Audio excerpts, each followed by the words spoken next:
Welcome to CybersecurityHQ's Daily News Report.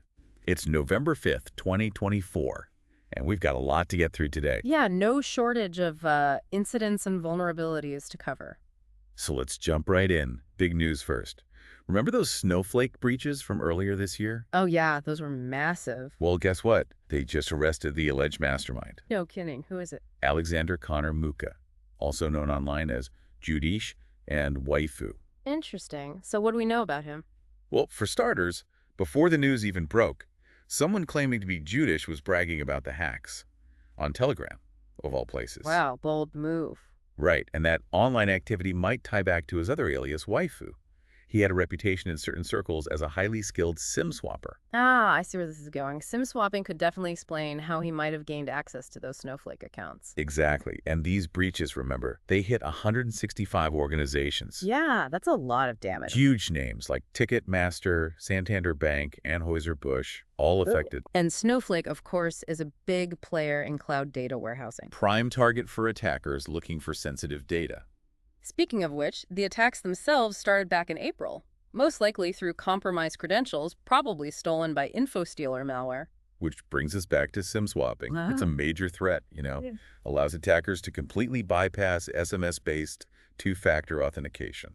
Scary stuff. Even with strong security measures in place, organizations still need to be prepared for this kind of attack. Couldn't agree more. Multi-factor authentication is crucial, but it's not a silver bullet. Exactly.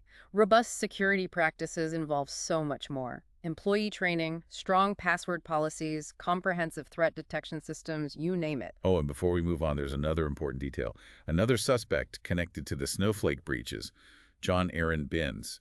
He was actually arrested earlier this year in Turkey. For real, what was he involved in? Turns out he was allegedly involved in that big T-Mobile data breach back in 2021. So both of these arrests show that law enforcement is getting better at tackling cybercrime, which is good news. It is, but the threat from credential theft and info stealers, that's not going away anytime soon. Definitely not. Organizations need to stay proactive if they want to mitigate these risks. Absolutely. Okay, let's shift gears a bit. We've been seeing reports of a new phishing tactic. Attackers using legitimate DocuSign accounts to send fake invoices. That's a new one. Right. And it's pretty concerning because it bypasses most traditional security measures. How so? Well, instead of using malicious links or attachments, these attackers are exploiting the trust we have in DocuSign. I see. So they're sending emails that look like they're coming directly from DocuSign. Exactly.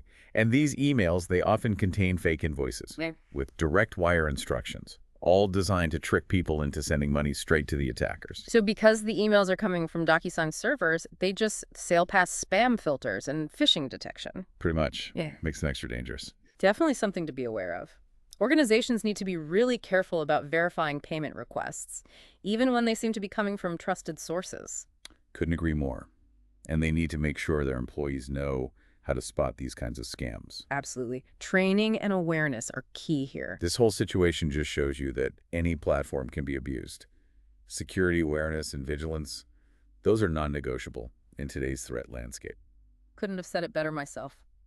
All right, let's move on to some industry news. Sounds good. We've seen a surge in cybersecurity mergers and acquisitions lately. Oh, yeah. What kind of numbers are we talking? Well, October 2024 alone saw 37 deals announced. Wow, that's a big jump. It is. And in the first half of 2024, there were only 178 deals. So this recent uptick is even more significant. For sure. It shows that the demand for innovative security solutions is higher than ever. Makes sense with the threat landscape constantly evolving. Exactly. And some of these deals are particularly interesting, like Cloudflare acquiring Kavera to expand their secure access service edge portfolio. Ah, so they're doubling down on SAIP. Yep. And then there's Cyera's acquisition of Trail Security for $162 million. What are they getting out of that deal? It bolsters their data security posture management capabilities, specifically with AI-enhanced data loss prevention, or DLP. Interesting. Any other big acquisitions to note? Oh, definitely. Sophos acquired SecureWorks for a whopping $859 million, all cash. Wow, that's a major move in the managed detection and response market. For sure. It shows that the NDR space is consolidating quickly. So keeping an eye on these mergers and acquisitions can give us a good idea of where the cybersecurity market is headed. Absolutely. It helps us understand which technologies are gaining traction and which companies are leading the charge. Makes sense. Now, are we ready to dive into some vulnerabilities? Let's do it. Google just released patches for over 40 Android vulnerabilities. 2 of them are particularly nasty. Uh-oh, why is that? They're being actively exploited in the wild. Not good. One of them, CVE 2024-43047, was discovered by Amnesty International and Google's Threat Analysis Group.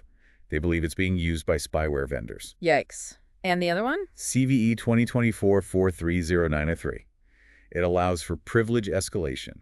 Giving attackers a greater foothold on compromised devices. Right. So the bottom line is, if you're using an Android device, check your security patch level and update ASP.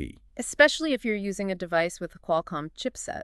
Speaking of vulnerabilities, we've got another one to talk about. This one affects IBM Security Verify Access, or ISVA. ISVA, that's a pretty critical component for a lot of organizations' identity and access management. Exactly. And a security researcher, Pierre Barr, just discovered a number of flaws in it. What kind of flaws are we talking about here? Well, the most concerning one is an authentication bypass in the back-end API. An authentication bypass, that's serious. It is. It could allow an attacker to enroll malicious multi-factor authenticators on any user account. So they could have potentially compromised the entire infrastructure. Potentially, yeah. And that's not all. Barr also found hard-coded encryption keys, privilege escalation bugs, and the use of outdated software in some official IBM Docker images. Wow, that's a lot of issues. It is. Thankfully, IBM has released patches and recommendations for these vulnerabilities. That's good to hear. But it's still a good reminder that we need to be proactive with security measures and stay vigilant. Absolutely. Okay, let's move on from software to hardware for a moment. Schneider Electric, the industrial giant, just got hit by hackers. Oh, no, not another one. Who's behind this attack? A group calling themselves the Hellcat hackers. And what did they manage to get their hands on? Well, they claim to have breached Schneider's Jira system. Jira. So we're talking project data, user data, that sort of thing. Yep, and they claim to have stolen over 400,000 rows of user data. That's a lot of sensitive information. What are they planning to do with it? They're demanding a $125,000 ransom, Of course they are. and they're threatening to leak the data if their demands aren't met. This is particularly worrying because Schneider Electric plays such a vital role in critical infrastructure. Exactly. Any disruption to their operations could have major consequences. It's a stark reminder that ransomware attacks are a growing threat and that organizations need to have solid backup and recovery plans in place. And this is actually Schneider's second breach this year. You're kidding. What happened the first time? They were hit by the Cactus ransomware earlier. Wow, twice in 1 year. That really emphasizes the need for continuous security assessments and proactive threat hunting. Absolutely. It really highlights the importance of a layered security approach, you know? You can't just rely on one single measure anymore. Exactly. Speaking of layered security, let's talk about Jack Teixeira, the Air National Guard member who leaked those classified documents about the Ukraine war. Oh, yeah. What's the latest on that case? Well, his sentencing hearing is coming up, and prosecutors are seeking a nearly 17-year prison sentence. Wow, 17 years. That's pretty hefty. Yeah, the prosecution is arguing that his actions severely damage national security. And potentially endangered lives as well. Exactly. They're calling it one of the most significant and consequential violations of the Espionage Act in American history. That's a pretty serious charge. It is.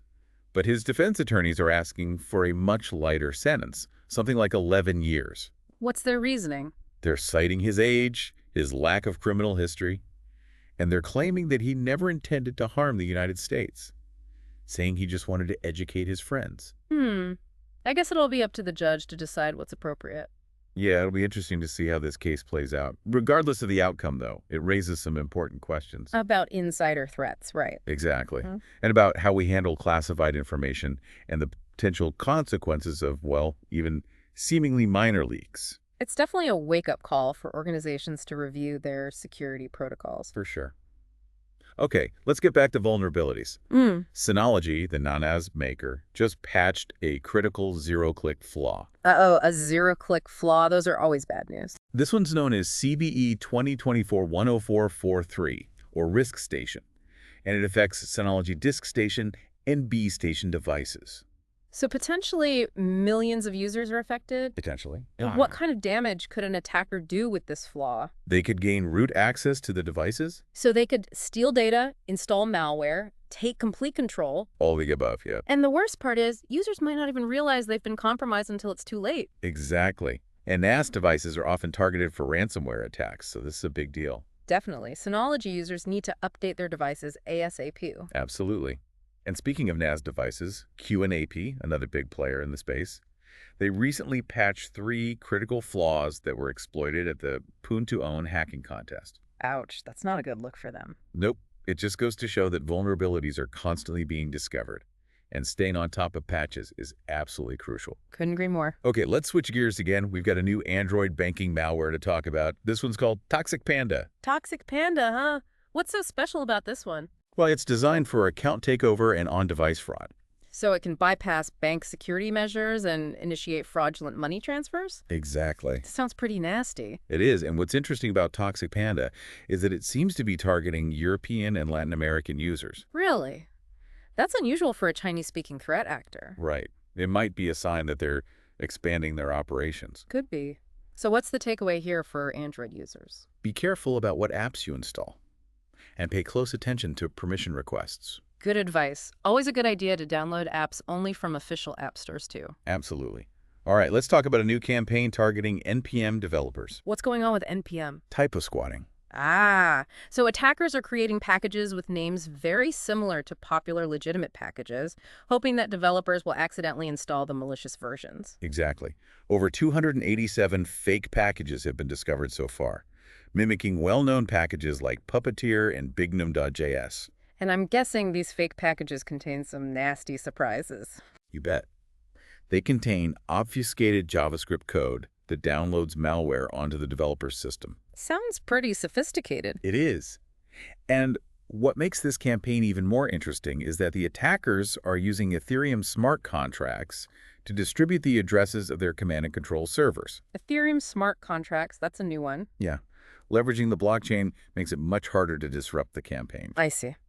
Because the blockchain is decentralized and immutable, it's difficult to block those addresses. Exactly. So this attack is a good example of how cybercriminals are using new technologies for malicious purposes? For sure.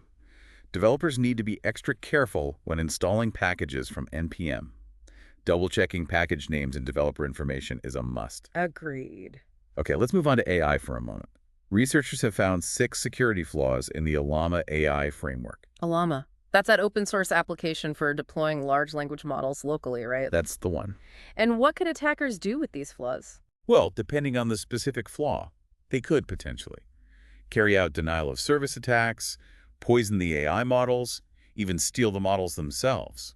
Yikes. That's a lot of potential damage. It is. And Llama is pretty popular. Researchers have identified thousands of internet-facing instances running Llama, many of which are likely vulnerable. That's a worrying thought. What are the maintainers of Llama doing about it? They've released patches for some of the vulnerabilities, but others remain unpatched.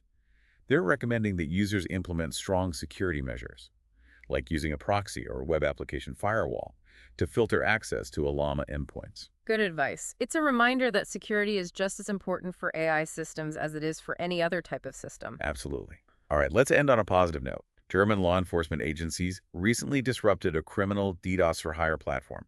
This one was called dstat.cc. DDoS-for-hire platforms, those are a real menace. They are. They make it easy for even unskilled attackers to launch DDoS attacks. And DDoS attacks can cause major disruptions and financial losses for businesses. For sure.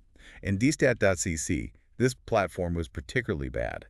It actually provided reviews and recommendations for different DDoS services. Wow, so they were making it even easier for criminals to find the tools they needed. Exactly. So what happened to dstat.cc? Did they shut it down? They did. It was part of a larger global operation called PowerOff, which is targeting DDoS-for-hire platforms worldwide. That's great news. Are there any other successes from Operation PowerOff? Yeah, actually. They recently took down 2 other big platforms, digitalstress.su and Anonymous Sudan. That's good to hear. It shows that law enforcement agencies are taking this threat seriously. Definitely. And it's a good reminder that international cooperation is essential in the fight against cybercrime. Couldn't agree more. So as you can see, it's been a busy week in the world of cybersecurity. We've covered a lot of ground today. We have. From high-profile arrests to critical vulnerabilities to emerging threats, it's clear that the threat landscape is constantly evolving. And staying informed and proactive is more important than ever. Absolutely. Whether you're an individual user or part of a large organization, awareness is key. It's about constantly adapting and refining our strategies to stay ahead of the curve. And that's where CybersecurityHQ.io comes in. For those who want to stay up to date on the latest cybersecurity news and analysis, CybersecurityHQ.io is an invaluable resource. It really is a one-stop shop for all things cybersecurity, providing the knowledge and tools you need to make informed decisions and protect your assets. So as we wrap up today's deep dive, remember that security is a shared responsibility. By working together, sharing information, and implementing best practices, we can create a more secure online environment for everyone. That's right. The threats may be constantly evolving, but so are the solutions. By staying informed, proactive, and collaborative, we can effectively mitigate risks and safeguard our digital world. Thanks for joining us today, and stay safe out there.